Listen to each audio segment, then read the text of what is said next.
झाड्यन्धियो हरति सिञ्चति वाचि सत्यं मानोन्नति दिशतु पापमपाकरोति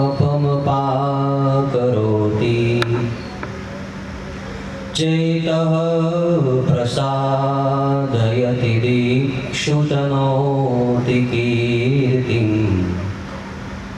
सत्संगतिः कथय किं न करोति पुंसाम्।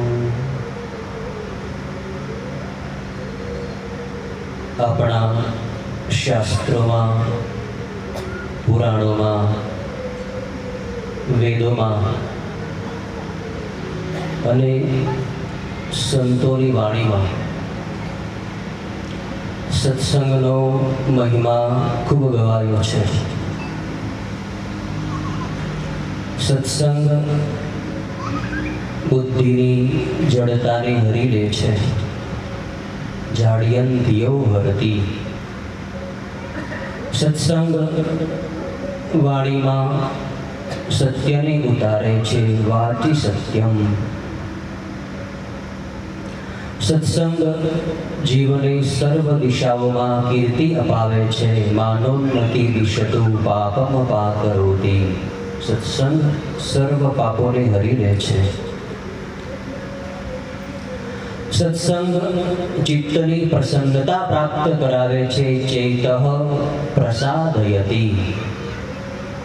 સત્સંગમાં તમે આવો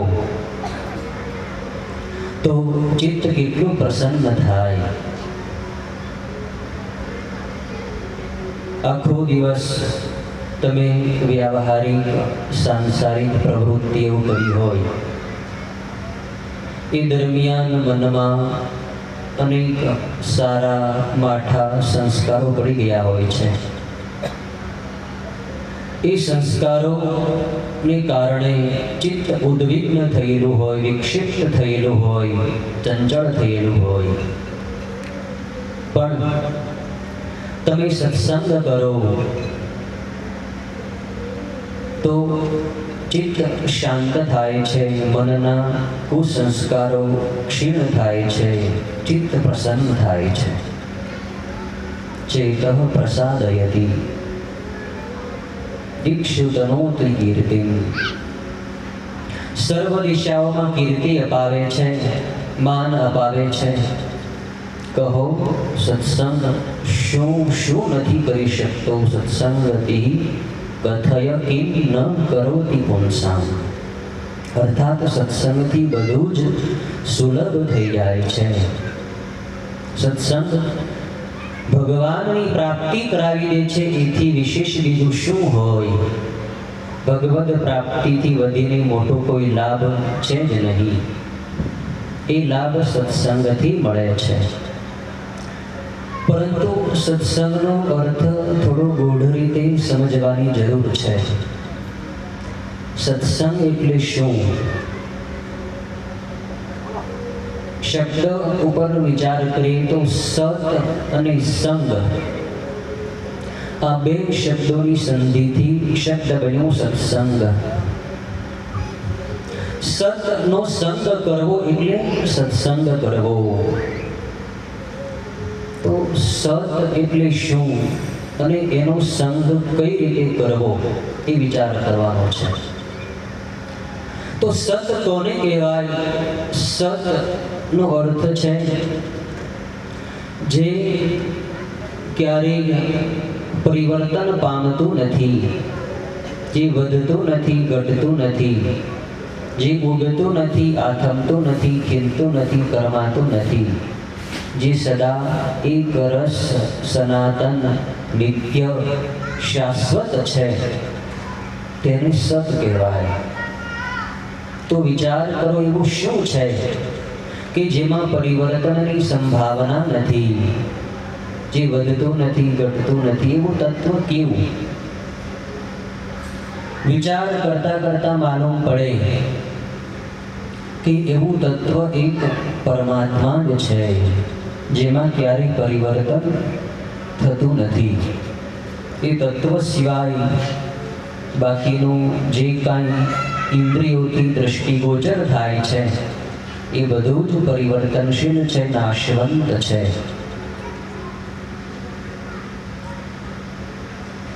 ત્યાં સુધી કે આપણું શરીર પણ પરિવર્તન સતત પામી જ રહ્યું છે, સતત શરીરમાં ફેરફાર થઈ જ રહ્યો છે. તો શરીરને પણ સત ન કહી શકાય. સત એક પરમાત્મ તત્વ છે. એ પરમાત્મ તત્વનો સંગ એટલે સત્સંગ. હવે એનાથી આગળ વિચાર કરીએ તો પરમાત્માનો સંગ કઈ રીતે કરવો? પરમાત્મા સત છે અને પરમાત્માનો સંગ કરવા માટે આપણી પાસે જે કોઈ સાધનો છે એ બધા સાધનો અસત છે. પરમાત્માનો સંગ કરવા માટે આપણે શું કરીએ કે ધ્યાન કરીએ અથવા નામ જપ કરીએ, માનસ પૂજા કરીએ, શાસ્ત્ર ચિંતન કરીએ, યોગ કરીએ, પ્રાણાયામ કરીએ. આ બધી ક્રિયાઓ છે અને ક્રિયાઓ કરવા માટેનું સાધન છે આપણી પાસે મન, ચિત્ત, બુદ્ધિ, શરીર. તો એ શરીર સહિત જે મન, બુદ્ધિ વગેરે સૂક્ષ્મ શરીર છે એ શરીર દ્વારા આપણે ક્રિયાઓ કરીએ છીએ સાધનાને નામે. તો શરીર અસત છે, બધા સાધનો અસત છે. તો અસત વડે સતનો સંગ થઈ શકે ખરો? તમને પોતાને જ પ્રશ્ન કરો. શું નાશવંત પદાર્થથી શાશ્વત તત્વને પામી શકાય ખરું? કદાપી નહીં. શાશ્વત પરમાત્માને પામવા હોય, સત તત્વને પામવું હોય તો અસતથી અલગ થવું પડે, અસતનો ત્યાગ કરવો પડે, અસતથી વિમુખ થવું પડે. અસતથી વિમુખ થતાં જ સતનો સંગ વિના પરિશ્રમે, વગર મહેનતે થઈ જ જાય છે. અર્થાત સતનો સંગ કરવા માટે પરિશ્રમની જરૂર નથી, પ્રયત્નની જરૂર નથી, બિલકુલ અપ્રયત્ન થવાની જરૂર છે. મનને, બુદ્ધિને, ચિત્તને પણ એક બાજુ મૂકીને સ્વયંથી સ્વયંમાં ભળવાનું છે. અર્થાત આત્માથી જ આત્મ તત્વની અનુભૂતિ કરવાની છે. એ સત તત્વ આપણી ભીતર જ છે, આપણી બહાર પણ છે. એમની માત્ર સન્મુખ થવાનું છે, એમનો સ્વીકાર કરવાનો છે. સ્વામીજીએ વાત કરી, સન્મુખ હોય જીવ મોહી જબહિમ, જન્મ કોટિ અઘના સહિત બહિમ. જ્યારે જીવ મારી સન્મુખ થઈ જાય છે, રામાયણમાં ભગવાને આ વાત કરી છે સુંદરકાંડમાં. જ્યારે જીવ મારી સન્મુખ થઈ જાય ત્યારે તેના કરોડો જન્મોના પાપો બળીને ભસ્મ થઈ જાય છે. ભગવાનની સન્મુખ થવું એટલે અસતથી વિમુખ થવું, અસતથી અલગ થવું. અઘ એટલે પાપ. તો પાપ જે થાય છે એ શરીરના સંગથી થાય છે, વસ્તુના દુરુપયોગથી થાય છે. અને ભગવાનની સન્મુખ થતાં જ શરીર વગેરે અસત પદાર્થોથી ભિન્નતાનો અનુભવ થઈ જાય છે. શરીર મારું નથી એવો ભાવ થઈ જાય. એટલે પછી પાપ થવાની સંભાવના જ નથી. જીવ તદ્દન નિષ્પાપ, પરમ શુદ્ધ થઈ જાય છે. માટે સત્સંગનો સીધો અને સરળ અર્થ છે પરમાત્માનો સંગ કરવો. અને એ સંગ કરવા માટે સમસ્ત વૃત્તિઓને છોડવાની, મનના સંકલ્પો વિકલ્પોને શાંત કરવાના, બુદ્ધિને પણ સમ કરવાની, અહમને પણ પરમાત્મા તત્વમાં ઓગાળી દેવાનું. એટલે સતનો સંગ આપોઆપ થઈ જાય છે. તો પ્રશ્ન છે કે અત્યારે આપણે જે કરીએ છીએ એ શું સત્સંગ નથી? સત્સંગ છે ખરો, પણ આ આપણે અત્યારે જે સત તત્વ વિશે ચર્ચા કરવા માટે બેઠા છીએ, પરમાત્મા કેવા છે, એમનું સ્વરૂપ કેવું છે, એમની પ્રાપ્તિ કઈ રીતે થાય, તો એ સત્સંગનું બાહ્ય સ્વરૂપ છે આ. અને સરળ ભાષામાં કહીએ તો આ સત ચર્ચા છે. સત ચર્ચાથી સત્સંગ કરવાનું બળ મળે છે, માર્ગદર્શન મળે છે. સત્સંગમાં આપણે સાંભળ્યું કે સતથી જ સતનો સંગ કરવાનો છે, આત્માથી જ આત્માનું જ્ઞાન પ્રાપ્ત કરવાનું છે. તો એકાંતમાં તમે બેસો ત્યારે આવો સત્સંગ કરો, મનને શાંત કરો, બુદ્ધિને સ્થિર કરો. હું પરમાત્માનું સ્વરૂપ જ છું. મારામાં શોક નથી, ક્લેશ નથી, મોહ નથી, રોગ નથી, દુઃખ નથી, દારિદ્ર્ય નથી. હું શુદ્ધ બુદ્ધ મુક્ત પરમાત્મા સ્વરૂપ છું. આવો નિશ્ચય કરીને ભીતરથી બહારથી શાંત અને મૌન થઈ જાઓ તો અંદરથી જ આત્મ તત્વની ઉપલબ્ધિ થઈ જાય, પરમાત્માની પ્રાપ્તિ થઈ જાય છે. પરમાત્માની પ્રાપ્તિ જ્યારે પણ થાય છે ત્યારે ભીતરથી જ થાય છે.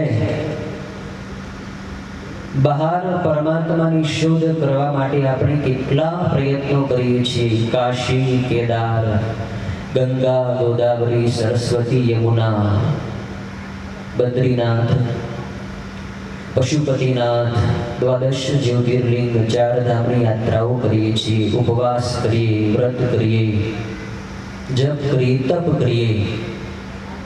સાધનો બાહ્ય છે, પણ એ સાર વિગૂઢાત્મા કરતા હમિતિ મન્યતે. ગીતા કહે છે સમસ્ત કર્મો પ્રકૃતિના ગુણો વડે કરવામાં આવે છે, પણ છતાં અહંકાર દ્વારા મોહિત થયેલા અંતઃકરણનો માનવ હું કરતા છું એમ માની લે છે અને કર્મોથી બંધાઈ જાય છે. મેં આમ કર્યું, મારાથી આવું કામ થયું, મેં કેટલું સારું કર્યું, મેં બીજા કરતા કેટલું શ્રેષ્ઠ કાર્ય કર્યું, હું બીજાથી મોટો, આવું અભિમાન થઈ જાય. કારણ પ્રકૃતિના ગુણોનો સંગ કરી લીધો, શરીરનો સંગ કરી લીધો, શરીરને પોતાનું માની લીધું, શરીરને સ્થિર માની લીધું. ત્યાંથી જ બધા દુર્ગુણોની શરૂઆત થઈ. અસતને સત માની લીધું એટલે જ આપણી અંદર દુર્ગુણો આવ્યા, અહંકાર આવ્યો. અને અહંકાર આવે એટલે માણસમાં બધા જ દુર્ગુણો આવવા માંડે. અહંકાર રૂપી વૃક્ષની છાયામાં બધાય દુર્ગુણો રહે છે. એક અહંકાર આવ્યો એટલે પાછળ બધી સેના આવી જાય અને માનવનું જીવન પછી દુઃખમય થઈ જાય. પોતે પણ દુઃખી થાય, બીજાને પણ દુઃખી કરે. આજના માણસોના જીવનમાં જોઈએ તો કેટલો અહંકાર ભરેલો છે. નાનકડું કામ કર્યું હોય તો એની અંદર અહંકારનો અંકુર ઊભો થઈ જાય કે મેં આવું કામ કર્યું. અને મોટું કામ કર્યું હોય તો એની અંદર એનું અહં એટલું બધું લાંબું પહોળું થઈ જાય કે કોઈ સંતો મહાત્માઓની પાસે જાય તોય ત્યાં પોતાની બડાય કે મેં આમ કર્યું, મેં આટલું દાન કર્યું, મેં આટલી દક્ષિણા આપી, મેં આટલા પરોપકારના કામો કર્યા, હું મોટો. સંતોની પાસેથી પણ સન્માનની ભૂખ, મને સ્વામીજી સારું કહે, મારા બે શબ્દો બોલે અને મારા વખાણ કરે તો સમાજમાં મારી છાપ સારી પડે. કેટલું બધું અહમ. હવે જ્યાં જવાથી અહમ ઓગળવું જોઈએ ત્યાં જ અહમની બધી અભિલાષા કે હું મોટો હું મોટો. સંતોની પાસે જેને તો અભિમાન નષ્ટ થવું જોઈએ, હું કાંઈ નથી, હું તુચ્છ છું, હું ક્ષુદ્ર છું. પહેલાના સમયમાં જ્યારે સાધકો સંતોની પાસે મહાપુરુષોની પાસે જતા ત્યારે સમિત પાણી થઈને જતા. સમિત પાણી શ્રોત્રિયમ બ્રહ્મનિષ્ઠમ. શ્રોત્રિય બ્રહ્મનિષ્ઠ સદગુરુની પાસે સમિત પાણી, પાણી એટલે હાથ, હાથમાં સમિધા લઈને જતા. સમિધા એટલે યજ્ઞ કાર્યમાં વપરાતા પવિત્ર કાષ્ઠો. ખેરનું કાષ્ઠ, પીપળાનું કાષ્ઠ, બીલીનું કાષ્ઠ, લાકડું. તો આવા સમિધો લઈને સાધકો શિષ્યો સદગુરુની પાસે જ્ઞાન સંપાદન કરવા માટે જતા. અને સમિધાનો અર્થ છે હું કાષ્ઠ જેવો છું, હું લાકડા જેવો છું, મારી બુદ્ધિ જડ છે, કાષ્ઠ જેવી છે. મારી બુદ્ધિને આપ ચેતનત્વ પ્રદાન કરો, મારામાં ચેતના પૂરો મને જ્ઞાન આપો, મારી બુદ્ધિની જડતાને આપ હરી દો. અને મારામાં જે દુર્ગુણો છે, જે અહમ છે એને નષ્ટ કરી મને સૌમ્ય બનાવો, મારું જીવન નિર્મળ બનાવો. આવો ભાવ સમિધા હાથમાં લઈને જવાનો છે. ગીતામાં ભગવાન પણ અર્જુનને સંતો મહાપુરુષોની પાસે જવાની વાત કરે છે. તદ્વિધિ પ્રણિપાતેન પરિપ્રશ્નેન સેવયા ઉપદેક્ષ્યન્તિ તે જ્ઞાનં જ્ઞાનિનસ્તત્વદર્શિનઃ. હે અર્જુન, આ જ્ઞાનને તો જ્ઞાની મહાપુરુષોની પાસે જેને પ્રાપ્ત કર. કેવી રીતે પ્રાપ્ત કરવાનું કહ્યું? તદ્વિધિ પ્રણિપાતેન, પ્રણિપાત કરીને, પ્રણામ કરીને. પછી એ સંતોને જ્યારે સમયની અનુકૂળતા હોય ત્યારે પ્રશ્ન પૂછવો. સંતો, ભક્તો, સાધકો જ્યારે સાધનામાં હોય, એમના નિત્ય કર્મમાં હોય, ધ્યાનમાં હોય, ત્યારે એમની પાસે પ્રશ્ન નિવેદન ન કરવો, એમને વિક્ષેપ ન થવો જોઈએ. આ વિવેક છે. ઘણા લોકોને તો આવો વિવેક પણ હોતો નથી. આશ્રમમાં આવે, સંતોની પાસે આવે તો દરવાજામાં પ્રવેશ કરે ત્યાંથી જ મોટા મોટા અવાજે બોલતા હોય. અને સાધકો ધ્યાન ભજન કરતા હોય, સંતો, એમને પણ વિક્ષેપ. પોતે સંસારની જંજાળ લઈને આવતા હોય અને એ બધી અહીંયા આશ્રમમાં આવીને પણ ઠાલવે, તો એ વિવેક નથી. વિવેક એને કહેવાય, આ બધો વ્યાવહારિક વિવેક છે. કેમ બોલવું, કેમ પ્રણામ કરવા, કેમ વાતચીત કરવી, ક્યારે વાતચીત કરવી, આ વ્યાવહારિક વિવેક છે. વ્યાવહારિક વિવેક માણસમાં ન આવે તો પારમાર્થિક વિવેક ક્યાંથી આવી શકવાનો છે? વ્યવહાર જ શુદ્ધ નથી તો પરમાર્થ ક્યાંથી શુદ્ધ થશે? પરમાર્થ શુદ્ધ કરવો હોય તો તમારા વ્યવહારને શુદ્ધ કરો. મારો વ્યવહાર કેવો છે, મારું વર્તન કેવું છે, અને એની શરૂઆત તમે તમારા ઘરમાંથી કરો. મારું વર્તન, મારું જીવન મારા ઘરના સભ્યોને ગમે તો છે ને? મારા જીવનથી કોઈને દુઃખ તો નથી ને? પ્રશ્ન પોતાને પૂછો કે મારા વર્તનથી મારા ઘરના સભ્યો પ્રસન્ન હોવા જોઈએ, રાજી હોવા જોઈએ. જો ઘરમાં જ તમે તમારા ઘરના લોકોને નડ્યા કરતા હો, દુઃખ આપ્યા કરતા હો, તો ભગવાનને તમે રાજી ક્યાંથી કરી શકવાના છો? સૌ પ્રથમ ધર્મની શરૂઆત તમારા ઘરમાંથી કરો. મારે કોઈને દુઃખ આપવું નથી. ભલે હું સુખ આપી ન શકું તો કાંઈ નહીં, મારે કોઈને દુઃખ નથી આપવું. અને જે માનવ કોઈને દુઃખ આપતો નથી એ માનવ મોટામાં મોટો પરોપકારી છે.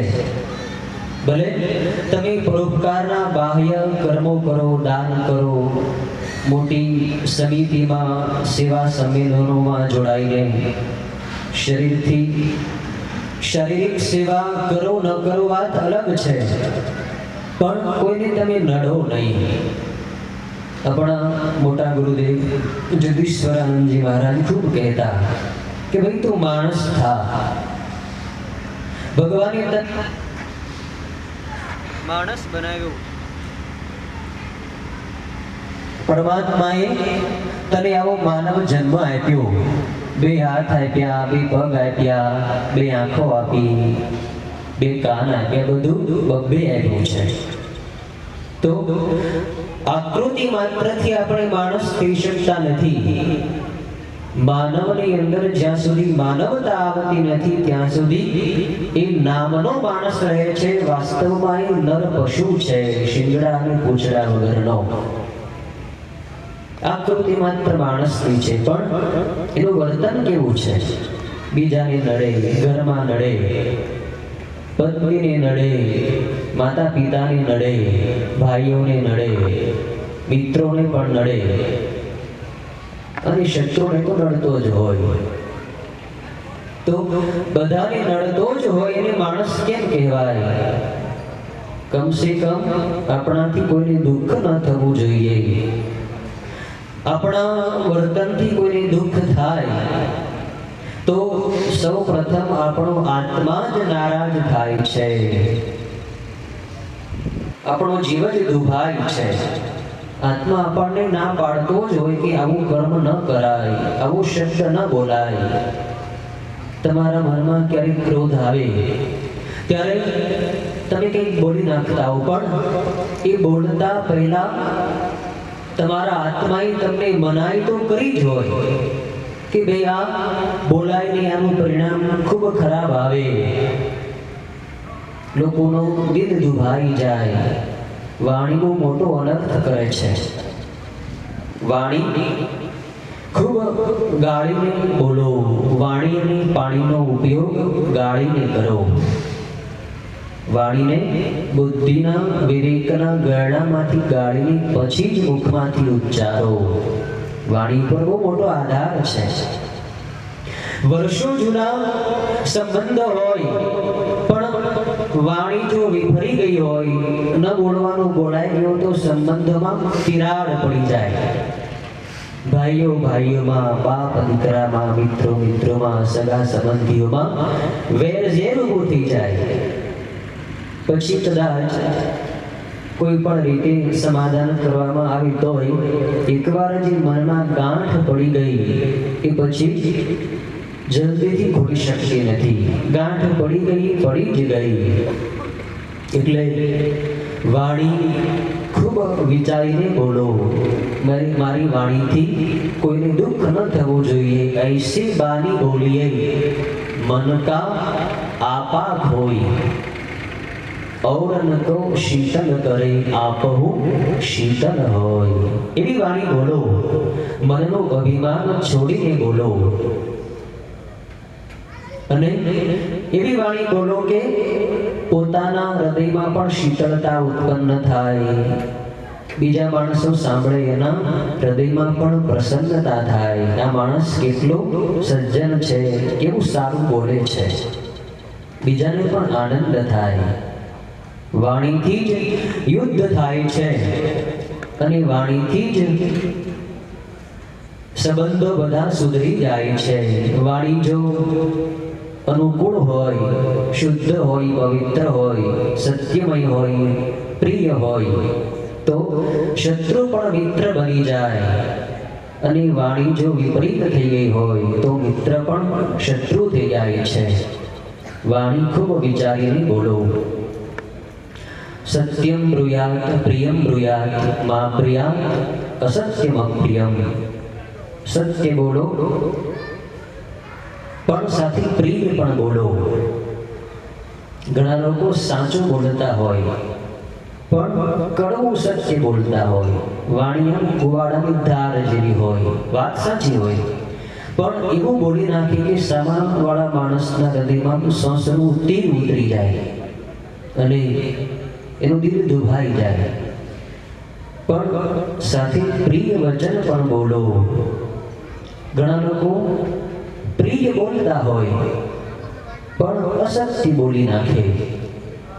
વાણી બહુ મીઠી મીઠી ચાલી ચાલીને બોલે પણ વાત વાતમાં ખોટું જૂઠ આવી જાય તો એ વાણીનો દોષ છે. વાણી વિચારીને બોલો, તોડીને બોલો, ઓછું બોલો, મિતભાષી બનો. જ્યારે તમને એમ લાગે કે હવે હું બોલીશ તો જ કામ થશે, નહીંતર નહીં થાય, ત્યારે જ બોલો. વ્યર્થ બોલ્યા કરવાથી વાણીની શક્તિ નષ્ટ થાય છે. ઓછું બોલો. વાણીનું પણ તપ છે. ગીતામાં ભગવાને વાણીના તપની વ્યાખ્યા કરી છે. અનુદ્વેગ કરમ વાક્યમ સત્યમ પ્રિય હિતમ જયત સ્વાધ્યાયાભ્યસનમ ચૈવ વાङ्मयं વાङ्मનઃ તપ ઉચ્યતે. વાङ्मयः તપ ઉચ્યતે અર્થાત અનુદ્વેગકર વાક્ય હોવું જોઈએ. અર્થાત કોઈને ઉદ્વેગ ન થાય એવું વચન બોલવું એ વાણીનું તપ છે. સત્ય બોલવું એ વાણીનું તપ છે. પ્રિય બોલવું એ વાણીનું તપ છે. હિતકર બોલવું એ વાણીનું તપ છે. સ્વાધ્યાય કરવો અર્થાત વાણીથી પરમાત્માની સ્તુતિ કરવી, કીર્તન કરવા, સ્તોત્ર પાઠ કરવો, ગીતાનો પાઠ કરવો, રામાયણનો પાઠ કરવો, ભગવદ ગુણગાન કરવા, આ બધો સ્વાધ્યાય છે. એ પણ વાણીનું તપ છે. અભ્યાસ કરવો એ પણ વાણીનું તપ. અભ્યાસનો અર્થ છે વારંવાર પુનરાવૃત્તિ કરવી, ભગવાન નામનો વારંવાર જપ કરવો, વારંવાર પુનઃ પુનઃ પુનઃ બોલ્યા જ કરવું. તો એ પણ વાણીનું તપ છે. ભગવાનનું નામ જેટલું રટાય એટલું અંતઃકરણ શુદ્ધ થાય છે. વાણી શુદ્ધ થાય, મન શુદ્ધ થાય, બુદ્ધિ શુદ્ધ થાય. વાણીમાં તમે તમારી જીભની ઉપર ભગવાનના નામરૂપી દીવો પ્રગટાવી દો તો અંદર પણ અજવાળું થાય, બહાર પણ અજવાળું થાય. રામ નામ મનિ દીપ ધરું, જી હદે હરિદ્વાર, તુલસી ભીતર બાહિર હો, જો ચાહસી ઉજિયાર.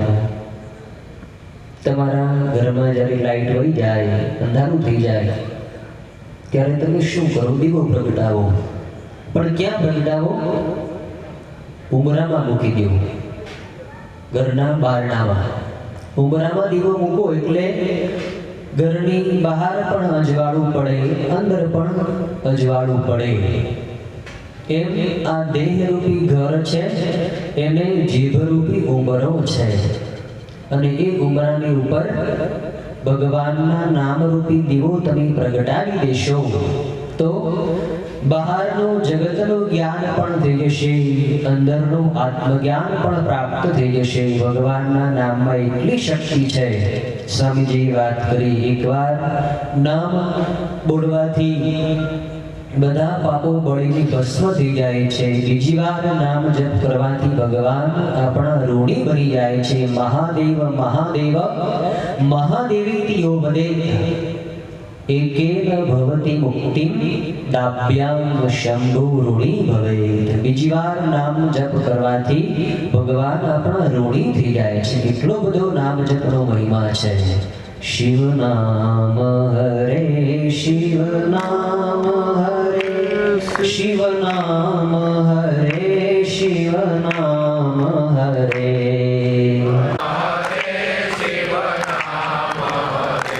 શિવ નામ હરે શિવ નામ હરે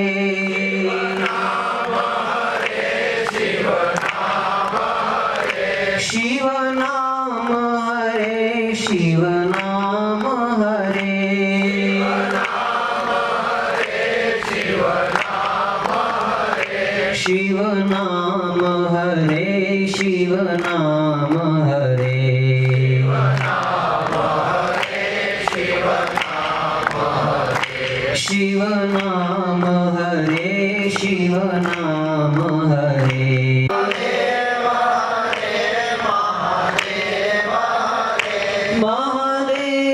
हरे महादेव हरे महादेव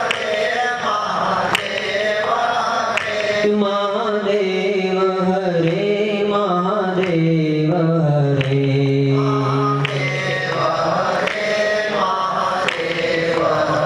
हे महादेव हरे महादेव हरे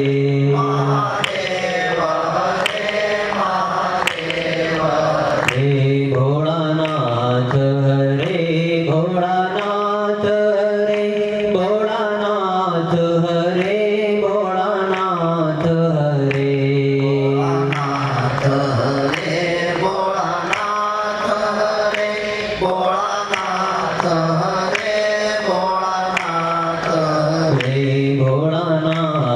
हरे भोलानाथ हरे भोलानाथ हरे भोलानाथ हरे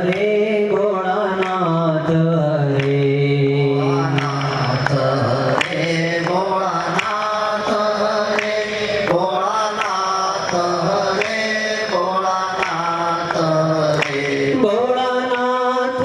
हरे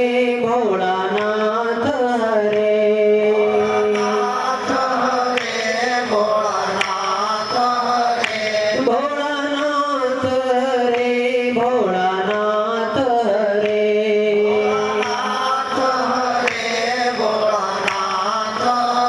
हे भोलानाथ हरे भोलानाथ हरे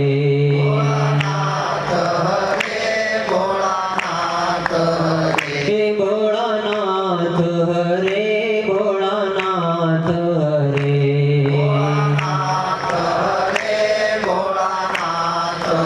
हे शिव शंभो हरे शिव शंभो हरे शिव शंभो हरे शिव शंभो हरे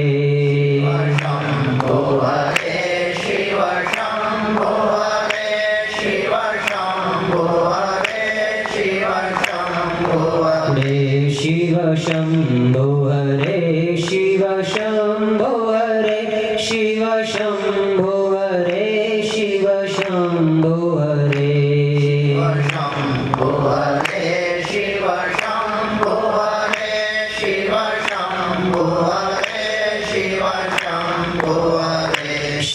शंभो हरे शिव शंभो हरे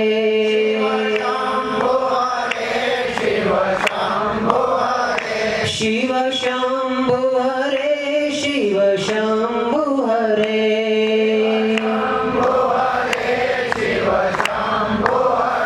शिव शंभो हरे शिव शंभो हरे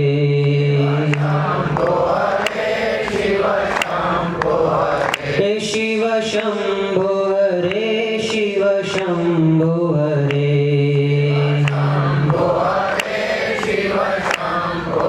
પરમાત્માના મંગલમય નામમાં મંગલ કરવાની અદ્ભુત શક્તિ રહેલી છે.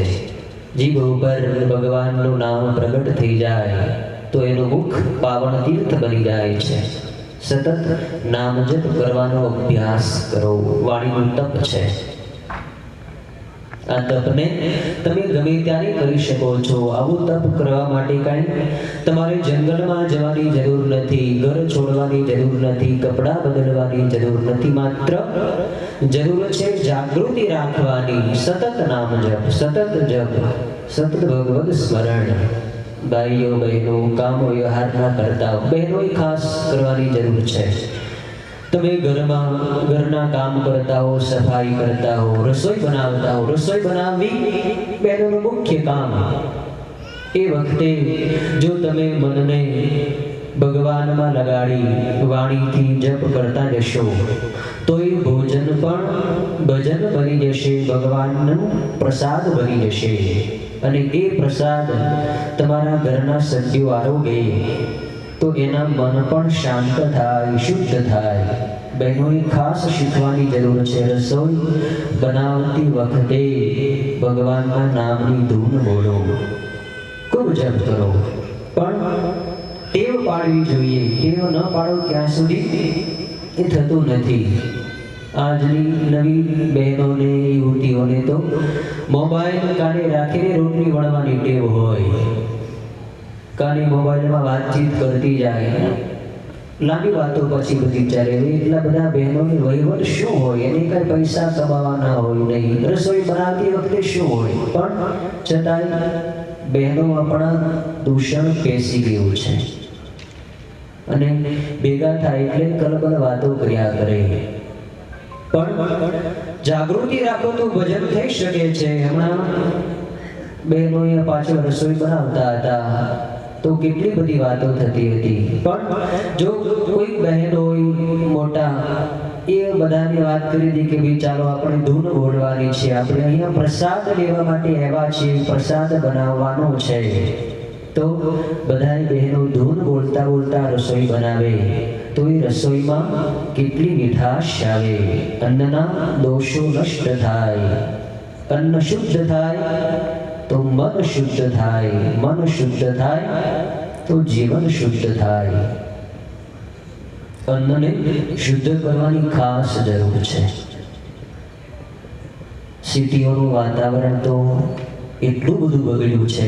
સૌરાષ્ટ્રમાં લોકો વાતો કરતા હોય કે સુરતમાં, રાજકોટમાં જેટલા મોટા મોટા સિટીઓ છે ત્યાં અઠવાડિયામાં 2-3 વખત બહેનોને બહાર જવાની ટેવ, હોટલોમાં જમવાની, ઘરમાં રસોઈ બનાવવી નથી.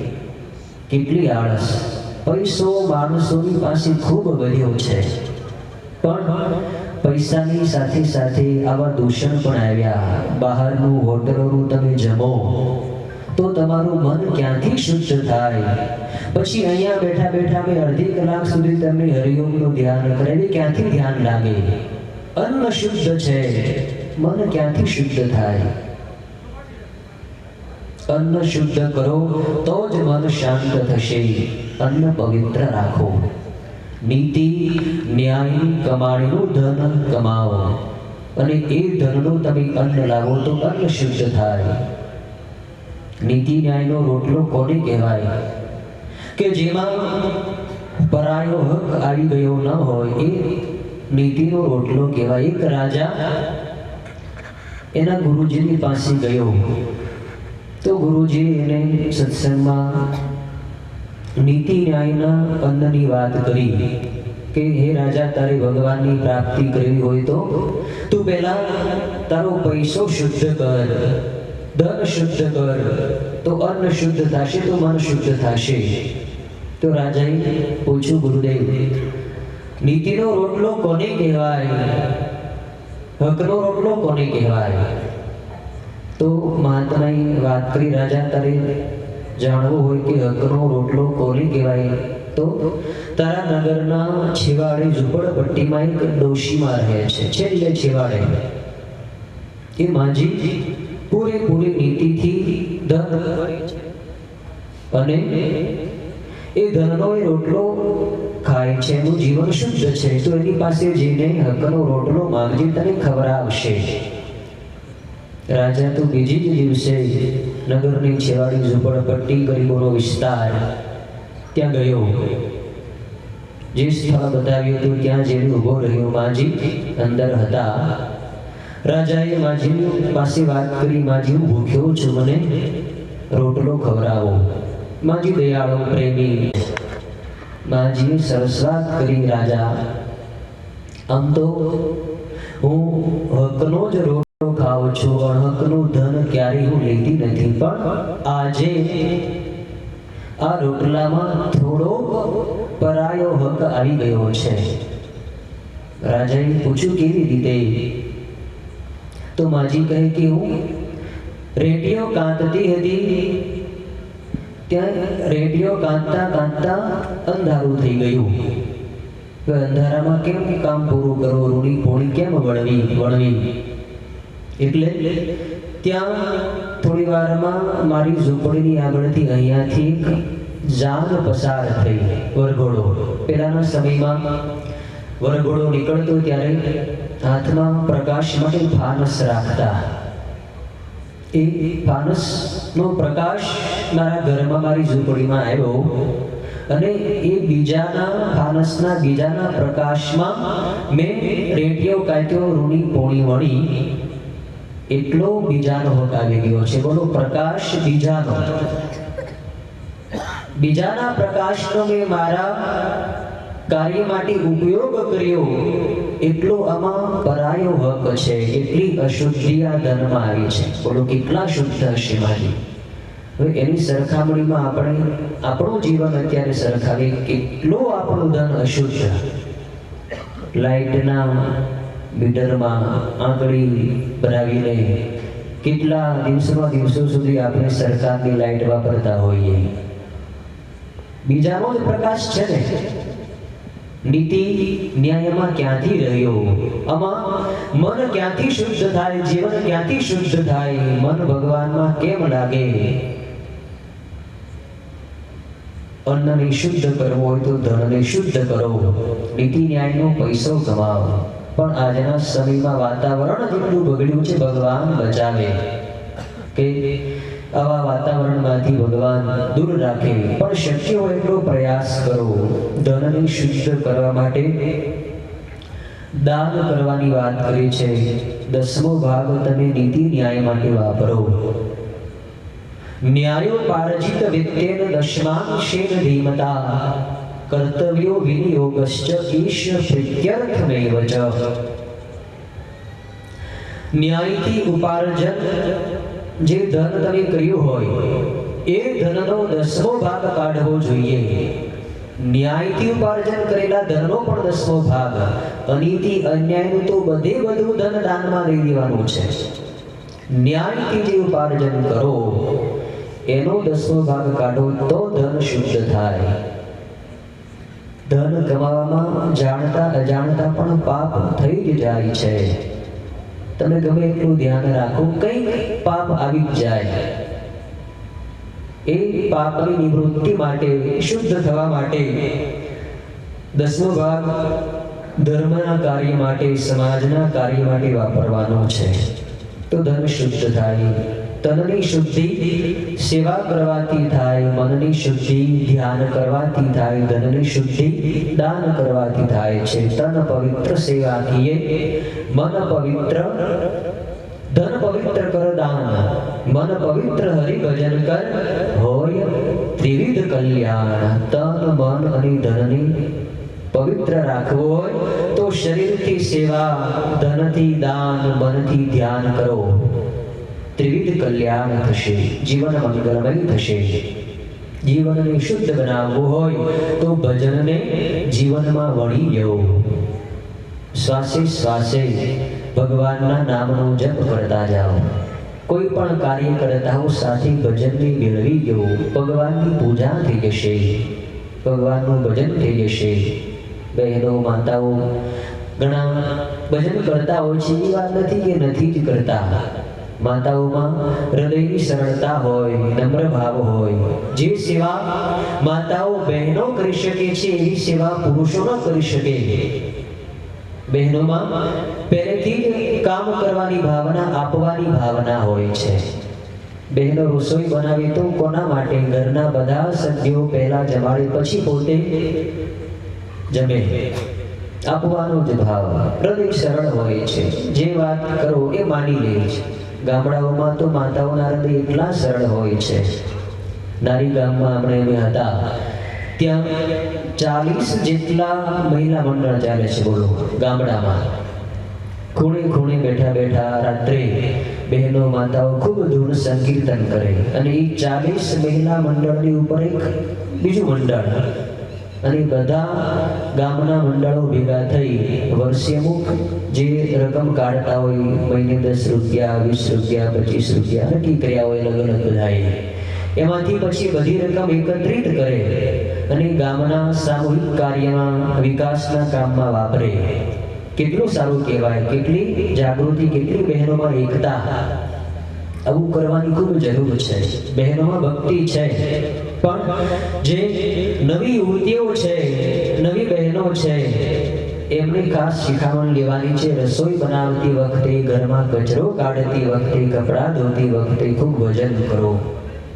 રાણસીકી ગામમાં કેટલી સારી માતાઓની ટેવ છે. સત્સંગમાં માતાઓ બહેનો આવે તો ઘરેથી ધૂન કીર્તન કરતા કરતા બધા આશ્રમમાં આવે એટલે ખબર પડી જાય કે મહિલા મંડળ આશ્રમમાં આવ્યું. આશ્રમમાં આવે એટલે આખું મહિલા મંડળ આશ્રમને સાફ કરી નાખે.